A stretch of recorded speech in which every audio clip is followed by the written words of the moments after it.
మన మానవ శరీరం సెల్స్ లేదా కణాలతో నిర్మించబడి ఉంటుందని మనకి తెలుసు.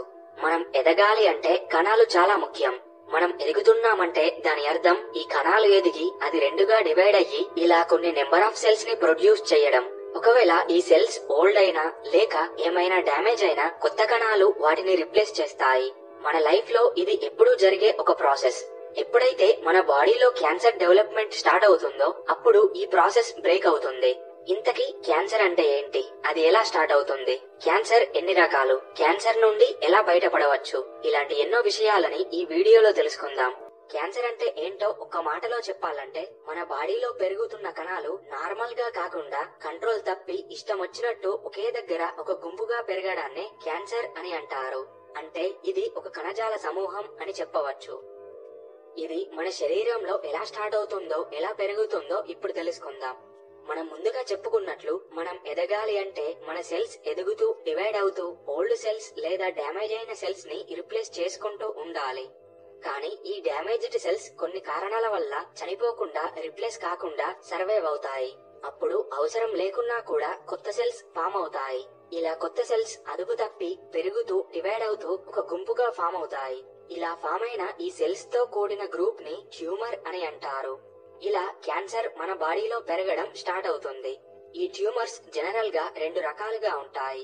అవి మెలిగ్నెంట్ ట్యూమర్, మరొకటి బనాయన్ ట్యూమర్. మెలిగ్నెంట్ ట్యూమర్ చాలా ప్రమాదకరం. ఇది పెరుగుతూ బాడీలో స్ప్రెడ్ అవుతూ దానికి పక్కనున్న టిష్యూలపై కూడా దాడి చేస్తాయి. అంటే ఈ క్యాన్సర్ సెల్స్ పెరుగుతూ మధ్యలో బ్రేక్ అయ్యి అవి రక్తం గుండా ప్రయాణిస్తూ ఇతర టిష్యూస్ పై క్యాన్సర్ ని స్ప్రెడ్ చేస్తాయి. కానీ బనాయన్ ట్యూమర్ మెలిగ్నెంట్ ట్యూమర్ లాగా కాదు. ఇది స్ప్రెడ్ అవ్వదు, పక్క టిష్యూస్ పై దాడి చేయదు. బనాయన్ ట్యూమర్ సెల్స్ అప్పుడప్పుడు చాలా పెద్దవిగా అవుతాయి. వీటిని ఆపరేషన్ ద్వారా తీసేసిన తర్వాత మళ్ళీ ఇవి పెరగవు. కానీ మెలిగ్నెంట్ ట్యూమర్ ని తీసేసిన తర్వాత కూడా అది మళ్ళీ వచ్చే అవకాశం ఉంది. ఈ బనాయన్ ట్యూమర్ అంత ప్రమాదకరం కాకపోయినప్పటికీ ఒకవేళ ఈ ట్యూమర్ బ్రెయిన్ లో వస్తే అది లైఫ్ కి చాలా రిస్క్. ఇప్పుడు క్యాన్సర్ సెల్ కి నార్మల్ సెల్స్ కి తేడా ఏంటో చూద్దాం. క్యాన్సర్ సెల్స్ కి నార్మల్ సెల్స్ కి చాలా తేడా ఉంది. నార్మల్ సెల్స్ కి వాటికి ప్రత్యేకమైన పనులు కేటాయించబడి ఉంటాయి. కానీ ఈ క్యాన్సర్ సెల్స్ కి ఏ పనులు ఉండకపోగా అవి నార్మల్ సెల్స్ నుండి వచ్చే సిగ్నల్స్ ని పట్టించుకోకుండా ఇష్టం వచ్చినట్లు పెరుగుతూనే ఉంటాయి. క్యాన్సర్ సెల్స్ ట్యూమర్ సైజ్ ని పెంచుకోవడానికి, స్ప్రెడ్ చేయడానికి, దానికి కావలసిన ఆక్సిజన్ మరియు న్యూట్రియంట్స్ ని సప్లై చేయడానికి కొన్ని సెపరేట్ బ్లడ్ వెజల్స్ ని కూడా క్రియేట్ చేసుకోగలవు. మన బాడీలోని ఇమ్యూన్ సిస్టమ్ బ్యాక్టీరియా, వైరస్ లని కనిపెట్టి డిస్ట్రాయ్ చేస్తుంది. కానీ క్యాన్సర్ ఇంటర్నల్ గా జనరేట్ అవుతుంది. కాబట్టి క్యాన్సర్ చాలా సందర్భాలలో ఇమ్యూన్ సిస్టమ్ నుండి తప్పించుకోగలదు. అసలు ఈ క్యాన్సర్ రావడానికి గల కారణాలు ఏంటో ఇప్పుడు తెలుసుకుందాం.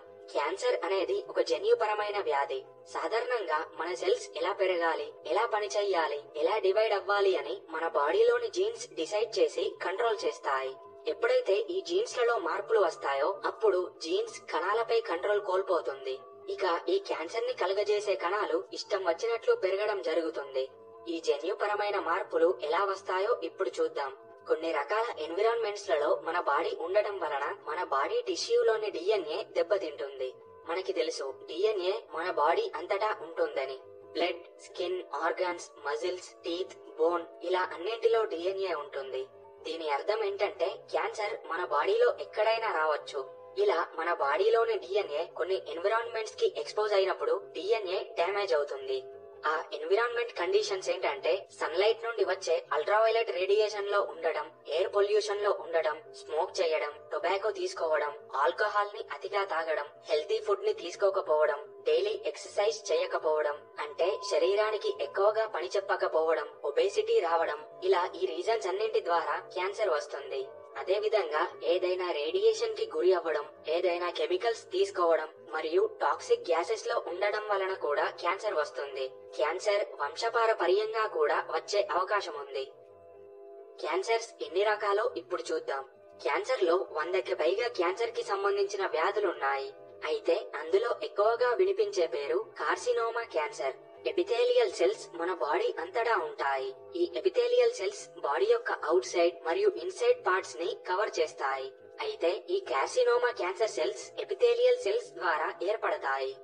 తర్వాత అడెనో కార్సినోమా క్యాన్సర్. ఇది కూడా ఎపిథేలియల్ సెల్స్ ద్వారా ఫామ్ అవుతుంది. మనకి ఎక్కువగా వినిపించే బ్రెస్ట్ క్యాన్సర్, కోలన్ క్యాన్సర్ అంటే పెద్ద ప్రేగులో వచ్చే క్యాన్సర్, మరియు బ్లాడర్ కింద ఉండే ప్రోస్టేట్ యొక్క క్యాన్సర్, ఇలా ఇవన్నీ అడెనో కార్సినోమాకి చెందినవే. సర్కోమా అనే ఇంకో క్యాన్సర్ మన బాడీలోని bones, muscles, fat, blood vessels లో ఫామ్ అవుతుంది. లుకేమియా క్యాన్సర్, దీనిని బ్లడ్ క్యాన్సర్ అని కూడా అంటారు. జనరల్ గా అన్ని క్యాన్సర్స్ మన బాడీలో సాలిడ్ స్టేట్ లోనే ఉంటాయి, కానీ లుకేమియా క్యాన్సర్ లిక్విడ్ స్టేట్ లో ఉంటుంది. ఈ లుకేమియా క్యాన్సర్ మన బాడీలో రక్తం తయారు చేసే ప్రాంతమైన బోన్ మ్యారోలో ఫామ్ అవుతుంది. దీనివల్ల వైట్ బ్లడ్ సెల్స్ కావలసిన దానికన్నా ఎక్కువ సంఖ్యలో ప్రొడ్యూస్ అవుతాయి. దీనివల్ల వైట్ బ్లడ్ సెల్స్ కౌంట్ పెరిగి రెడ్ బ్లడ్ సెల్స్ కౌంట్ తగ్గుతుంది. దాంతో మన బాడీలోని టిష్యూస్ కి కావలసిన ఆక్సిజన్ తగ్గిపోవడంతో పాటు బ్లీడింగ్ కంట్రోల్ మరియు ఇమ్యూన్ సిస్టమ్ దెబ్బతింటాయి. ఇలా ఇవే కాకుండా brain cancer, lung cancer, liver cancer, skin cancer, ఇలా చాలా రకాల క్యాన్సర్స్ ఉన్నాయి. అయితే మనకి క్యాన్సర్ వచ్చిందని మనకి ముందుగా ఎలా తెలుస్తుంది? దాని వల్ల వచ్చే సిమ్టమ్స్ ఏంటో ఇప్పుడు చూద్దాం. మనం ముందుగా చెప్పినట్లు సుమారు 100కి పైగా క్యాన్సర్ రకాలున్నాయి. ఒక్కో క్యాన్సర్ కి ఒక్కో ప్రత్యేకత ఉంటుంది. ఈ క్యాన్సర్ యొక్క సిమ్టమ్స్ అది పెరిగే సైజ్ బట్టి, అది ఉండే ప్రాంతం బట్టి మరియు మెటాస్టాటిస్ బట్టి ఉంటుంది. క్యాన్సర్ వచ్చిన పేషెంట్ లో కామన్ గా కనిపించే సిమ్టమ్స్ పెద్ద ప్రేగులు మరియు బ్లాడర్ యొక్క పనులలో మార్పులు రావడం, గొంతు నొప్పి ఎప్పటికీ తగ్గకపోవడం, లేడీస్ కి చాలా బ్లీడింగ్ అవ్వడం, బ్రెస్ట్ పై లమ్స్ ఫామ్ అవ్వడం, తిన్నది సరిగ్గా డైజెస్ట్ కాకపోవడం, చర్మం మీద పుండ్లు ఏర్పడడం, సడన్ గా బరువు తగ్గడం లేదా బరువు పెరగడం, ఊరికే అలసిపోవడం, ఫీవర్ రావడం, బ్రీతింగ్ తీసుకోవడంలో ఇబ్బంది ఉండడం, ఇలా ఇవన్నీ కామన్ సిమ్టమ్స్ ఉంటాయి. ఒకవేళ క్యాన్సర్ మన బాడీలో డెవలప్ అయితే అది ఎన్నో స్టేజ్ లో ఉంది. క్యాన్సర్ స్టేజెస్ అంటే ఏంటో ఇప్పుడు చూద్దాం. డాక్టర్స్ స్టేజెస్ గురించి చెప్పడానికి మన బాడీలో క్యాన్సర్ ఎక్కడ ఉంది, అది ఎంత సైజ్ లో ఉంది, అది ఎంత ఫాస్ట్ గా పెరుగుతుంది, అది ఇతర ఆర్గాన్స్ ని ఆక్రమించిందా, ఇలా వీటన్నింటినీ చూసి చెప్తారు. స్టేజ్ 0లో అప్పుడే క్యాన్సర్ స్టార్ట్ అవుతుంది. అది ఇంకా స్ప్రెడ్ అవ్వడం మొదలవ్వదు. ఈ స్టేజ్ లో క్యాన్సర్ ని గుర్తిస్తే సర్జరీ ద్వారా తీసేయవచ్చు. స్టేజ్ 1లో ట్యూమర్ సైజ్ పెరగడం గమనించవచ్చు, కానీ అది మరీ ఎక్కువగా స్ప్రెడ్ అవ్వదు. స్టేజ్ 2 మరియు స్టేజ్ 3లో ట్యూమర్ పెరగడమే కాకుండా అది పక్కనే ఉండే టిష్యూస్ లలోకి చాలా స్ప్రెడ్ అవుతుంది. ఇంకా చివరి స్టేజ్ అయిన స్టేజ్ 4లో క్యాన్సర్ వేరే ఆర్గాన్స్ కి స్ప్రెడ్ అవుతుంది. ఈ ట్యూమర్స్ బ్లడ్ ద్వారా ట్రావెల్ చేసి వేరే ఆర్గాన్స్ పై అటాక్ చేస్తాయి. ఇప్పటి వరకు మనం క్యాన్సర్ కి గల కారణాలు, క్యాన్సర్ టైప్స్ మరియు క్యాన్సర్ యొక్క స్టేజెస్ గురించి విన్నాం. ఇప్పుడు క్యాన్సర్ ట్రీట్మెంట్ గురించి చూద్దాం. అసలు క్యాన్సర్ కి 100% క్యూర్ ఉంటుందా అని అడిగితే దానికి ఎవరు ఆన్సర్ చెప్పలేరు. ఉదాహరణకి ఎవరికైనా అపెండిక్స్ ఉంటే దాన్ని డాక్టర్స్ ఆపరేషన్ చేసి తీసేస్తారు. అంటే మళ్ళీ అపెండిక్స్ లైఫ్ టైమ్ లో రాదు. కానీ క్యాన్సర్ క్యూర్ అలా పనిచేయదు. ఒకవేళ దానిని తీసేసిన కొన్ని సంవత్సరాలకి మళ్ళీ వచ్చే ఛాన్స్ ఉంది. క్యాన్సర్ యొక్క ట్రీట్మెంట్ క్యాన్సర్ టైప్ ని బట్టి, క్యాన్సర్ యొక్క స్టేజ్ ని బట్టి, ఆ పేషెంట్ యొక్క హెల్త్ ని బట్టి మారుతాయి.